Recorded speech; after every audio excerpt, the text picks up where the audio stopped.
حضرت عمر فاروق رضی اللہ تعالیٰ عنہ کے نکاح میں حضرت علی رضی اللہ تعالیٰ عنہ کی بیٹی ام کلثوم تھی، جو کہ حضرت فاطمۃ الزہرا رضی اللہ تعالیٰ عنہا کے بطن سے تھی۔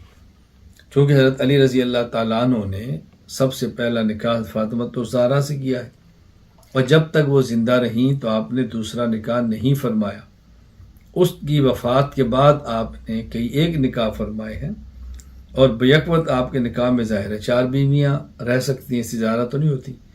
لیکن ام کلثوم حضرت فاطمۃ الزہرا رضی اللہ تعالیٰ عنہ کی بیٹی ہے، رسول اکرم صلی اللہ علیہ وسلم کی نواسی ہے۔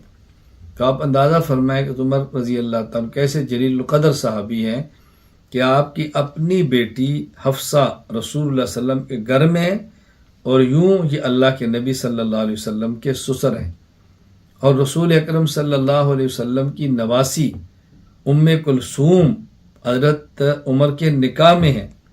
ہمارے عام عرف میں نواسی کو بیٹی کہہ دیا جاتا ہے، تو اس اعتبار سے بندہ داماد بھی بن جاتا ہے۔ تو حضرت عمر رضی اللہ تعالیٰ عنہ کا تعلق کتنا قریبی قرابت اور رشتہ داری کا رسول اکرم صلی اللہ علیہ وسلم کے ساتھ ہے۔